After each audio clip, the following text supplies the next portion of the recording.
Hello दोस्तों, स्वागत है आपका स्लीपी क्लासेस में। और आज के करंट अफेयर्स में हम देखेंगे कि सीसीआई ने एक स्टडी कराई हुई है बेसिकली। और ये स्टडी किस चीज़ पे है? स्टडी कराई हुई है, मार्केट स्टडी कराई है फार्मा सेक्टर पे। ठीक है, सीसीआई की फुल फॉर्म क्या है? Competition commission of India.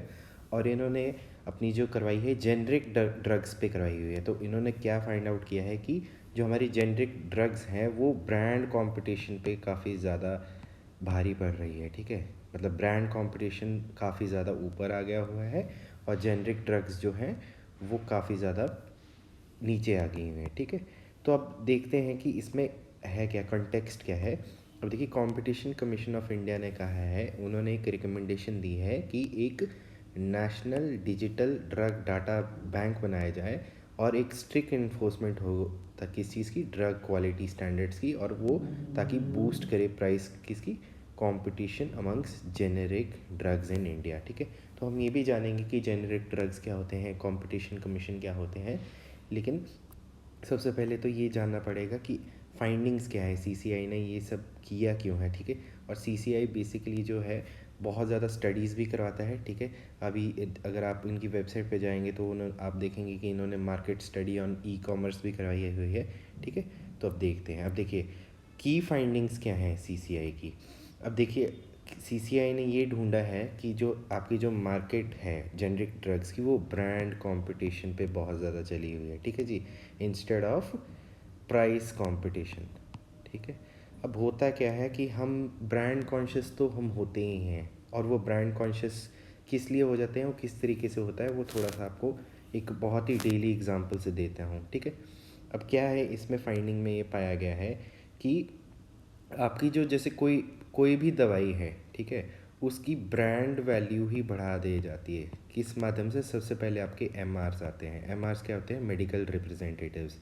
अब मेडिकल रिप्रेजेंटेटिव्स जो होते हैं, सपोज़ किसी भी फार्मास्यूटिकल कंपनी के हैं, वो आपके वेरियस लार्जर हॉस्पिटल्स हैं वहाँ पे विज़िट करेंगे। ठीक है, डॉक्टर्स के पास जाएंगे, अपने सैंपल्स देंगे। ठीक है, उनको शायद लॉर भी करेंगे, करप्शन प्रैक्टिसेस भी आएंगे। ठीक है, और इस तरीके से क्या होता है, अब जैसे सपोज़ एक डॉक्टर है, एक डॉक्टर जो है दिन के 100 पेशेंट्स देख रहा है। ठीक है, अगर वो 100 पेशेंट्स देख रहा है और उस एमआर की प्रिस्क्राइब की हुई ब्रांडेड जो मेडिसिन है उसको वो 100 में से अगर 50 को भी कर रहा है, तो वो 50 के 50 उसको खरीदेंगे। क्यों? क्योंकि डॉक्टर जो है हमारे कंट्री में बहुत ज़्यादा उसको हाई वैल्यू दी जाती है। डॉक्टर उन 100 में से 50 को दे रहा है, और 50 अगर परमानेंट कस्टमर बन गए हैं तो वो ब्रांड कॉन्शियस हो जाएंगे। डिस्पाइट अगर वो केमिस्ट के पास भी जाते हैं, तो वो केमिस्ट के पास अगर सपोज़ मैं ही जाता हूँ और मैं बोलता हूँ कि इस और ब्रांड की है, तो केमिस्ट भी इसमें इन्वॉल्व होते हैं। इन्वॉल्व इस तरीके से कि आपके जो एमआर है उन्होंने भी केमिस्ट को इंसेंटिवाइज किया होता है। ठीक है, अब देखिए देखिए कि why does brand competition override price competition market for generic drugs. ठीक है, अब इसमें क्या है, देखिए आपकी इंसेंटिवाइज कर दिया हुआ है केमिस्ट को भी। अब केमिस्ट के पास आपको क्या है कि सपोज़ ए ब्रांड की कोई मेडिसिन है, ठीक है, जिसका 100 रुपीज़ आपकी कॉस्ट है, और उसका जो बेस प्राइस है आपको पड़ता है, जो फार्मास्यूटिकल कंपनी है वो पड़ता है 50 रुपीज़। ठीक है, तो इसमें आपकी जो है केमिस्ट को इंसेंटिवाइज कर दिया जाएगा कि हाँ, आप हमारे ब्रांड की पर्टिकुलर दवाई का कीजिए, हम काफ़ी ज़्यादा आपको इंसेंटिव्स देंगे, जैसे कि उसके मार्केट शेयर दे देंगे। मार्केट शेयर एज एन 10 से 15 रुपए जो है उस पर्टिकुलर स्ट्रिप की मिलेगी। ठीक है, तो केमिस्ट भी उसी चीज़ को बोल लेंगे कि हाँ जी, ये वाली ब्रांड वाली बहुत अच्छी है।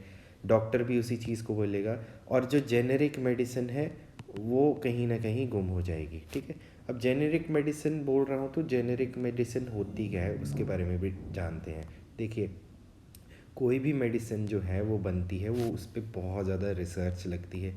ठीक है जी, और उस पर क्लिनिकल ट्रायल्स होते हैं, फिर पेटेंट्स बनते हैं। अब जैसे कि सपोज़ अगर कोई वैक्सीन ही ले लीजिए, वैक्सीन या फिर कोई ड्रग ले लीजिए, उसका जो है पहले रिसर्च होगी, वहाँ पे साइंटिस्ट जो हैं बहुत ज़्यादा, जितने आपके साइंटिस्ट होते हैं उस पर रिसर्च करेंगे। फिर उसके क्लिनिकल ट्रायल्स होते हैं। ठीक है जी, जैसे कि ये आप देख रहे हैं कि प्री क्लिनिकल ट्रायल होते हैं जिसमें सेवरल ईयर ऑफ रिसर्च लगेगी। फिर उसके बाद मंथ्स होंगे, फेज़ 1 में होगा, फिर मंथ्स टू ईयर आएगा, फिर उसके बाद ईयर्स टू डेकेड्स भी आ सकता है, फिर फेज़ 4 में, फिर फाइनली वो क्लिनिकल ट्रायल्स के बाद, इतनी रिसर्च के बाद जब वो सेफ्टी बैरियर्स सारे के सारे चेक वगैरह हो जाएंगे, उसमें टिक मार्क लग जाएंगे, फिर वो मार्केट में आएगी। अच्छा, मार्केट में आने से पहले वो कंपनी जो है उस पर्टिकुलर ड्रग की क्या करवा लेती है, पेटेंट करवा लेती है। ठीक है, पेटेंट कराने के बाद क्या होता है, जब जैसे ही वो पेटेंट एक्सपायर हो जाता है सपोज़ 20 साल के बाद, तो फिर जो दूसरी मैन्युफैक्चरिंग कंपनी है वो उसको डुप्लीकेट करके, ठीक है, उसको मार्केट में डाल देती है अपने वर्जन से। ठीक है जी। अब since the manufacture of these generic drugs do not involve a repeat of extensive trials, उनको वो एक्सटेंसिव क्लिनिकल ट्रायल्स नहीं करने पड़ते हैं, रिसर्च नहीं करनी पड़ती है, तो वो काफ़ी ज़्यादा चीप रह जाती है। ठीक है, तो अब चीप हो जाती है। अब बेसिकली क्या है कि जेनरिक ड्रग में क्या होता है, एक एक्टिव इंग्रेडिएंट होता है, ठीक है, जिसको हम कॉमनली सॉल्ट कहते हैं।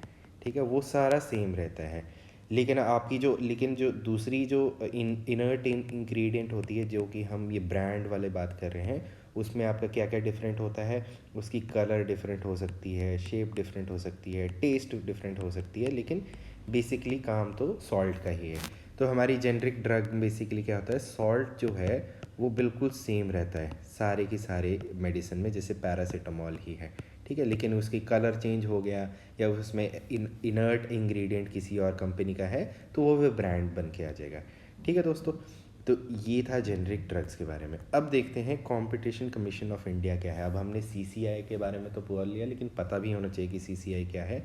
तो देखिए, सीसीआई क्या है, ये इस्टेब्लिश हुआ था मार्च 2009 में।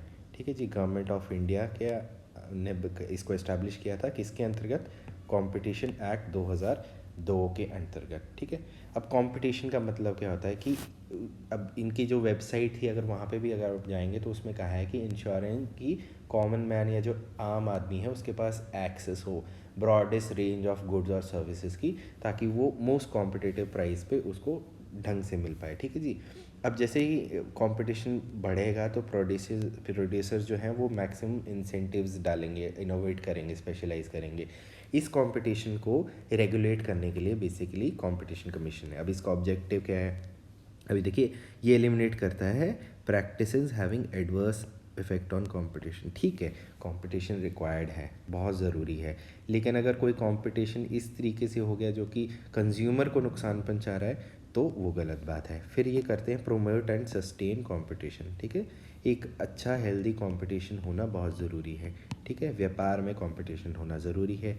और क्या है, protect the interest of consumer की इंटरेस्ट जो है उसको प्रोटेक्ट करना बहुत ज़रूरी है। और ensure freedom of trade in market of India. ठीक है, तो कि आपकी जो फ्रीडम ऑफ ट्रेड है उसके लिए भी ये करता है।